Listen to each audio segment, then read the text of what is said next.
Hello cutie. So finally season 6 का episode 6 जो final episode है इस पूरी सीरीज़ का वो रिलीज़ हो चुका है। एपिसोड शुरू होता है बॉस्टन प्रिजन से, जहाँ से माइकल को छुट्टी मिल गई थी और अब वो अपनी वाइफ के पास जा रहा था। बट इंटेंशन उसका अब भी वही था, टॉमी को मारना है। लिज़ी टॉमी पर काफ़ी गुस्सा थी, वो उससे बिल्कुल अब तंग आ चुकी थी। वो उसे कहती भी है कि तुम इतनी जल्दी कैसे किसी के साथ सो सकते हो, अभी अभी तुम्हारी बेटी की डेथ हुई है, अभी अभी उसका फ्यूनरल हुआ है। टॉमी कह देता है कि मतलब इतने दिन तुम कहीं और रह सकती हो, मैं कनाडा जाने वाला हूँ। लिज़ी कहती है हाँ बस तुम यही तो करते हो, तुम कहीं ना कहीं चले ही जाते हो, तुम हमेशा चले जाते हो।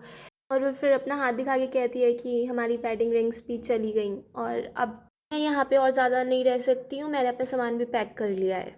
चार्ली कहता है कि मुझे पता है मॉम घर छोड़ के जा रही है और मुझे पता है वो जा क्यों रही हैं। और तो वहाँ पे लिज़ी आ गई थी।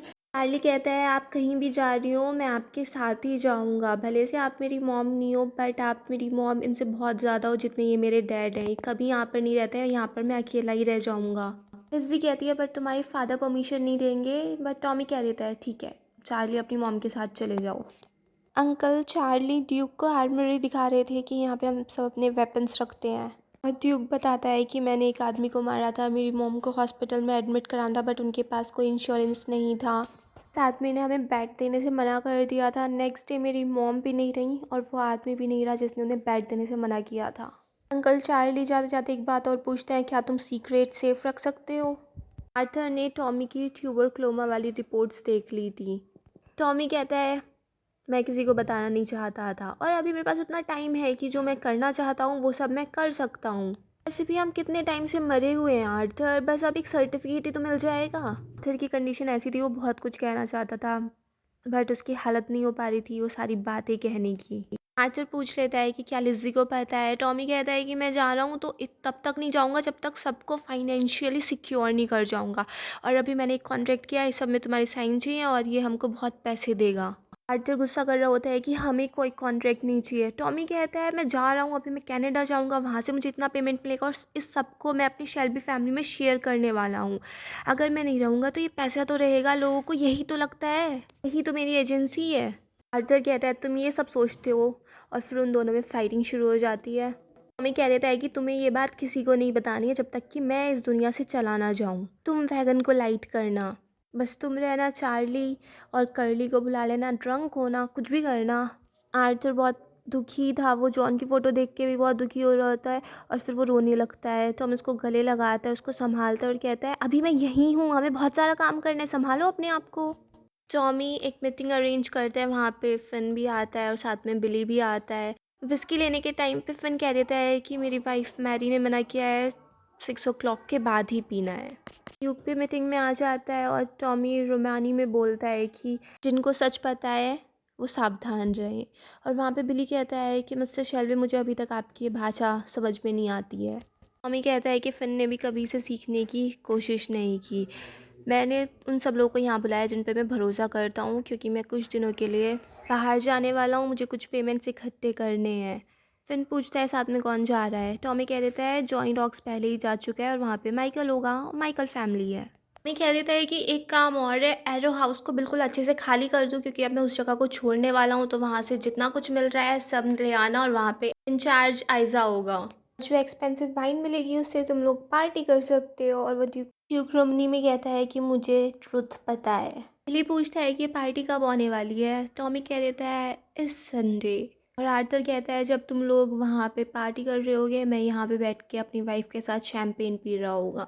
जाते जाते टॉम फिन से कह देता है तुम एक शेल्बी हो, ये वॉच हमें नहीं बताती कब क्या करना, हम इस वॉच को कहते हैं कि कब इसमें 6 बजने वाले हैं। जीना माइकल को बता रही होती है कि हमारे इन्फॉर्मेंट ने बताया है कि वो सब लोग संडे को इकट्ठा होने वाले हैं, तो हमारे आदमी निकल के जाएंगे और कार से ही ऑर्थर को शूट कर देंगे, उनको कार से बाहर भी नहीं निकलना पड़ेगा। और माइकल कहता है कि ये मेरे और टॉमी के बीच की बात थी, इसमें किसी और को इंक्लूड मत करो। जीना कहती है डिसीजन तो हो चुका है, सब कुछ पहले से ही डिसाइड हो चुका है, अगर टॉमी को मारोगे तो आर्थर तुम्हारे पीछे नहीं आएगा फिर, और उसका बेटा भी है उसको भी ख़त्म करना है और साथ में एक न्यू बॉय जो ड्यूक आया है उसका भी काम तमाम करना है। माइकल कहता है कि ये हमारा रूल है, ना हम बच्चों को मारते हैं और ना हम औरतों को मारते हैं। इन सब की कोई ज़रूरत नहीं है, बट जीना कहती है डिसाइड हो चुका है, और अगर तुम्हें किंग बनना है तो ये सब काम करने पड़ेंगे। टॉमी भी जहाँ पे आज बैठा है वो ऐसे ही नहीं बैठ गया है, उसने बहुत ब्लड बात किए हैं। टॉमी डायना को प्लान्स बता रहा था कि ये करना है, वो करना है, मुझे उन सब लोगों की लिस्ट चाहिए। डायना का ध्यान तो बिल्कुल टॉमी पे था, वो उसको ऐसे ही गूगली आइज करी जा रही थी, और वही कि टाइम स्पेंड करते हैं एक साथ, कि तुम अपसेट नहीं हो तुम्हारी वाइफ तुम्हें छोड़ के चली गई। टॉमी कहता है नो, मैं अपसेट नहीं हूँ, मगर अगर तुम्हें साथ में टाइम स्पेंड करना है तो तुम्हें उधर से इधर आना होगा, मैं उधर नहीं जाने वाला हूँ। और जब वो आ ही रही थी इधर साइड, तभी वहाँ पे मोज़ले आ जाता है। मोज़ले अपनी शादी का इनविटेशन कार्ड दे रहा था कि बर्लिन में हम शादी करने वाले हैं और हिटलर वहाँ पे चीफ गेस्ट होने वाला है। टॉमी कह देता है तब मैं यहाँ पे रहूँगा नहीं, मैं कनाडा जा रहा हूँ। मोज़ले कहता है हमारी शादी के बाद अगर तुमने कहीं मेरी वाइफ को एक नज़र देखा भी तो मैं तुम्हें मरवा दूंगा। माइकल मिकेलन आइलैंड पे पहुंच जाता है अपने बैग के साथ, और वो टॉमी का वेट कर रहा था, तो बारटेंडर बताता है यहाँ पे एक स्टॉर्म आ चुका है, तो उसकी वजह से कोई बोट आ नहीं रही है। माइकल कहता है वो बोट से नहीं, वो प्लेन से आ रहा है।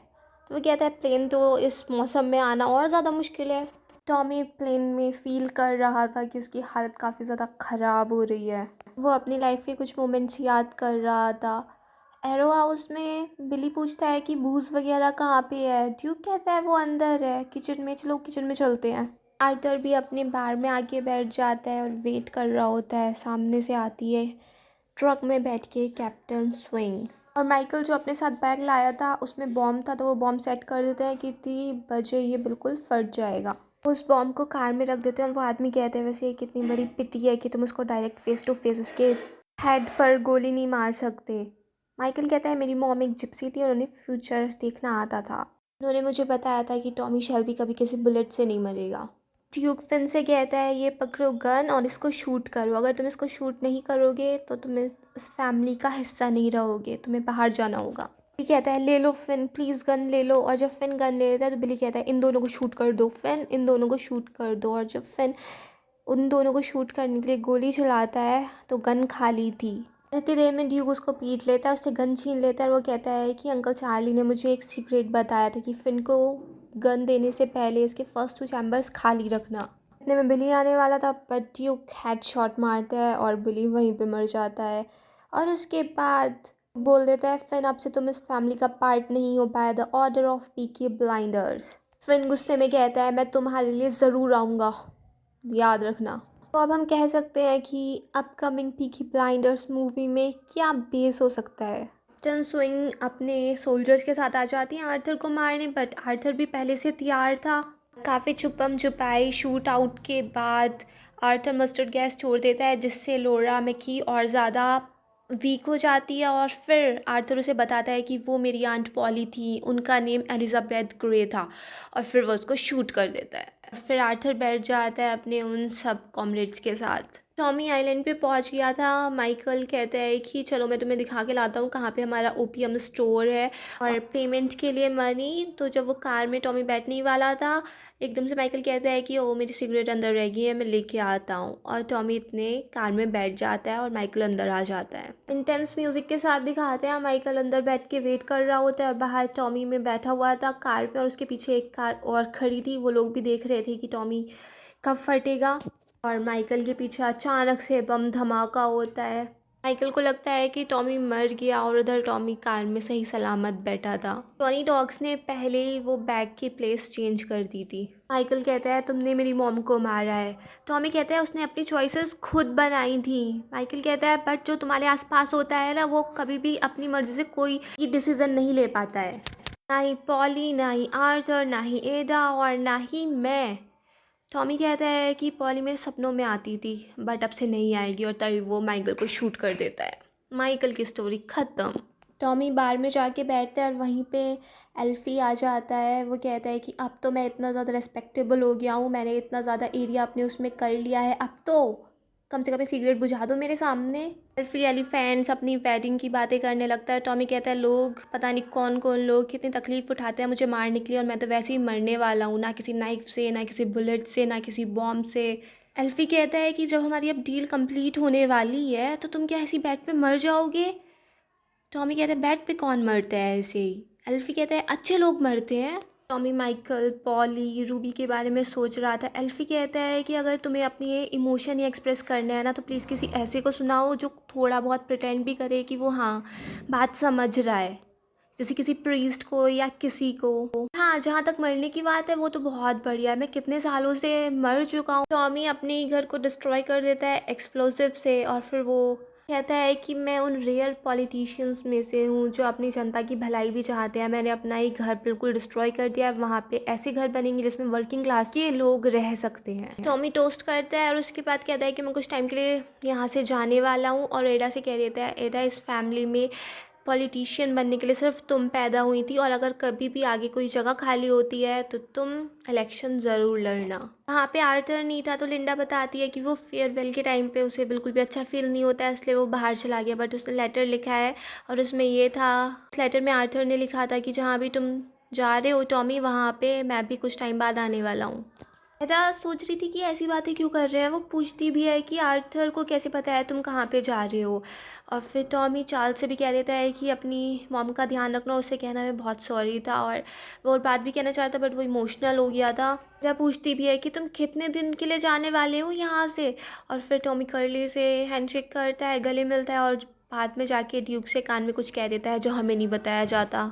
जब पूछती है प्लीज़ मुझे बताओ कहाँ जा रहे हो तुम, क्या बात है। टॉमी कहता है कि अब वो बकेट तुम्हें अकेली उठानी होगी एडा। वो कहती भी है कि प्लीज़ बताओ मुझे, तुम हर बार मुझे बताते हो सब कुछ। टॉमी कहता है इस बार नहीं। फिर दिखाते हैं 1 महीने बाद टॉमी का वैगन खड़ा होता है। वो वहीं पे बाहर खुली हवा में सो रहा होता है। वो उठता है, अपनी रिंग निकाल के रखता है, अपनी वॉच रखता है और साथ में अपनी गन भी निकाल लेता है अपने आप को शूट करने के लिए। बट तभी उसको एक आवाज़ आती है, डैड डैड। जब वो बाहर जाके देखता है तो उसको रूबी दिख जाती है। वो उसको गले लगाता है। रूबी कहती है आप अभी मरने वाले नहीं हो, आप ठीक हो, आप बीमार भी नहीं हो। और वो उसको एक हिंट देती है। जब वहाँ पे टॉमी देखता है तो वहाँ पे एक न्यूज़पेपर क्लिप थे जिसमें डायना और ऑसवाल्ड की शादी का फ़ोटो था और उसमें एक फ़ोटो वो भी था जिसमें वो डॉक्टर जिसने टॉमी को ये बताया था उसको ट्यूबरक्लोमा है, वो भी उन नाजीज़ के साथ ही खड़ा था। टॉमी उस डॉक्टर को पकड़ लेता है, गन भी रख देता है उसके टेम्पल पे उसको शूट करने के लिए। डॉक्टर बता देता है कि हाँ ये सब झूठ था, मगर वो कहता है मगर तुम सिक हो, तुम्हें गिल्ट है, तुमने कितने लोगों को मारा है, ये करा है वो करा है। टॉमी कहता है तो सब तुम लोगों का ये प्लान था कि टॉमी शेल्बी को और कोई नहीं मार सकता है, खुद टॉमी शेल्बी मार सकता है, तो इसलिए तुमने मुझे ये दिखाया कि मैं मरने वाला हूँ ताकि बचा हुआ काम मैं खुद ही कर लूँ। लास्ट में टॉमी उसको शूट नहीं करता और वहाँ से ऐसे ही आ जाता है। जब तक वो अपने वैगन के पास आता है तब तक उसमें आग लगा दी जा चुकी थी और टॉमी वहाँ से अपनी एक न्यू जर्नी पे निकल पड़ता है। यहीं पे एपिसोड फिनिश हो जाता है। अगर आपको ये पसंद आया हो तो प्लीज़ मेरे चैनल को सब्सक्राइब करें, लाइक करें, शेयर करें, कमेंट्स करें and bye bye till next video.